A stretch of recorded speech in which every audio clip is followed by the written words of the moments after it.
میں ایک مثال دیتا ہوں, چونکہ آج کل علماء کے خلاف بہت پروپیگنڈا ہو رہا ہے یوٹیوب پہ.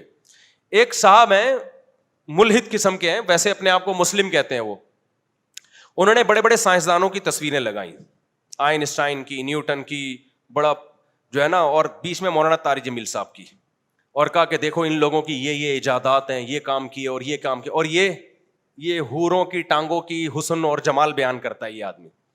نیچے لوگوں نے کہا یار یہ دیکھو مولوی کسی کام کے. مولانا طارق جمیل صاحب نے بسا اوقات حوروں کے حسن پہ بیان کیا نا, کہہ رہے ہیں یہ دیکھو یہ ڈاکٹر ہے اتنا بڑا, انگریزوں کی ساری تصویریں نا, یہ آئنسٹائن ہے, یہ نیوٹن ہے, یہ اتنے بڑے بڑے سائنسدان جنہوں نے یہ کیا, اور ہنس بھی رہا ہے اور کہہ رہے ہیں یہ حوروں کے, تو ہماری قوم ان کو فالو کر رہی ہے, ان کو چھوڑا ہوا ہے. سمجھ میں آئی بات؟ تو لوگ کہہ رہے ہیں بات تو صحیح ہے. یہ بات صحیح نہیں, وہ آپ کو الو بنا رہا تھا اور آپ الو بن گئے ہو. اس کو چاہیے تھا اپنی تصویر لگاتا مولانا طارق جمیل صاحب کی جگہ, اور پھر کہتا آئنسٹائن یہ کر کے گیا, نیوٹن یہ کر کے گیا, اور میں یہاں بیٹھ کے وہ کر رہا ہوں جس کو کراچی میں ایک لفظ کہتے ہیں لیکن وہ ممبر پہ استعمال کرنا جائز نہیں ہے. سمجھ رہے؟ تو کون سا کوئی پازیٹو کام کر رہا ہے؟ یہ بات کوئی سائنسدان کرتا ہے نا کہ میں یہ کر رہا ہوں, میں یہ کر رہا ہوں, اور مولانا طارق جمیل صاحب حوروں کے فضائل سنا کے لوگوں کو بیوقوف بنا رہے, معاذ اللہ ان کی رائے میں.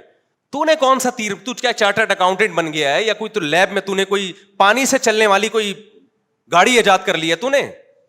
تو بھی تو کچھ بھی نہیں کر رہا. وہ حوروں کے فضائل بیان کر کے کم از کم زنا سے تو روک رہے ہیں نا لوگوں کو. تو آپ نے کیا تجزیہ کرنا ہے؟ ایسے فتنہ پرستوں سے ہوشیار رہیں, ان کو پروموٹ نہ کیا کریں. لوگ کہہ رہے ہیں لوگوں نے ان سے پازیٹو کہا, واقعی یار یہ پروپیگنڈا ہے میڈیا کا. پہلی بات تو یہ کہ مولانا طارق جمیل صاحب کے 100 بیانات میں 2 بیان حوروں کے فضائل پر ہوں گے, 98 بیان حوروں کے فضائل پر نہیں ہے. 98 میں اخلاقیات سکھائی جا رہی ہیں جو اس یوٹیوبر کے پاس نہیں ہے, کہ کسی پہ طنز کیسے کیا جاتا ہے, کسی پہ اعتراض کیسے کیا جاتا ہے. ایک اخلاقیات کا شعبہ جو مولانا طارق جمیل صاحب نے شروع کیا تھا, جو مولویوں کا شعبہ ہے, وہ بھی آپ نے ختم کر دیا.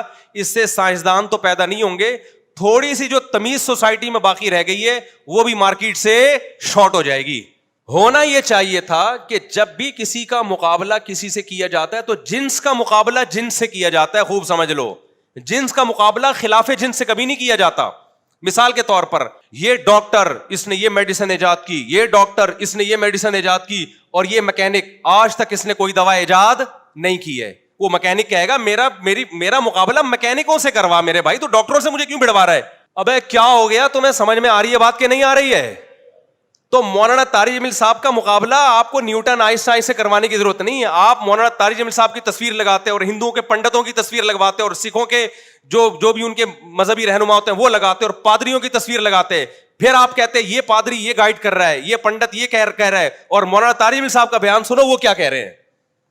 پھر ہم کہتے ہیں یہ جو آپ مقابلہ کر رہے ہو مذہبی لیڈروں کا, آپ مسلمانوں کے مذہبی لیڈر کو دیکھو, نہا دھو کے جمعے میں تیار ہو کے آتے ہیں, نہا دھو کے سفید کپڑے پگڑی, اور آپ ہندوؤں کے پنڈت کی تصویریں لگاؤ ساتھ میں, عیسائیوں کے پادریوں کی لگاؤ. خدا کی قسم جو گیٹ اپ علماء کا اور جو روحانیت اور چہرے پہ اطمینان ان کے نظر آئے گا, کسی کے مذہبی لیڈروں میں آپ کو وہ روحانیت نظر نہیں آئے گی.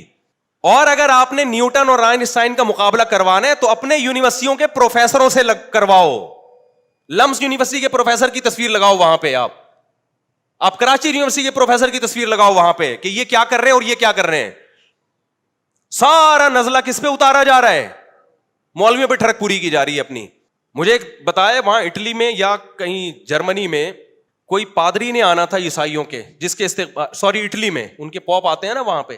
اب وہ عیسائی لوگ انتظار میں کھڑے ہوئے کہ ہمارے پوپ آئیں گے. ہمارے یہاں سے ایک عالم گئے, میں نام نہیں لینا چاہتا ہوں عالم کا, وہ شاید ناراض ہو جائیں.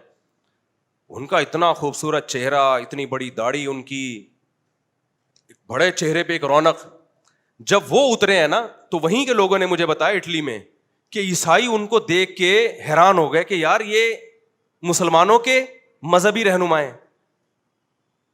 یعنی وہ اپنے پادری کو چھوڑ کر کس کی طرف مائل ہو رہے ہیں؟ جو مسلمانوں کے مذہبی رہنما ہیں ان کی طرف مائل ہو رہے ہیں. تو پروپیگنڈا دیکھو کس طرح سے ہو رہا ہے. اور حوروں کا جہاں تک مسئلہ ہے, تم مذاق اڑاؤ حوروں کا, ہمیں تو چاہیے بھائی, تم اڑاؤ مذاق, کل خدا کی قسم ہم تمہارا مذاق اڑائیں گے, ہمیں تو چاہیے بھائی. اور ہم تو اللہ سے دعا مانگتے ہیں, اللہ ان حوروں سے ہمیں محروم نہ کرنا اور ان کمبختوں کو محروم کر دینا. یہ دنیا میں بھی محروم ہے حوروں سے, ان کو گرل فرینڈز ملتی ہیں, بیویاں ان کو نہیں ملتی, اور گرل فرینڈ کا جب موڈ آف ہوتا ہے وہ چھوڑ چھاڑ کے چلی جاتی ہے اس کو. جب زیادہ تو کل آج تو غریب ہو جا, دیکھتا ہوں میں تجھے کتنی حوریں دنیا میں ملتی ہیں. دیندار لوگوں کو وفا کرنے والی بیویاں ملتی ہیں, وفا کرنے والی اولادیں ملتی ہیں جو بڑھاپے میں سہارا بنتی ہیں.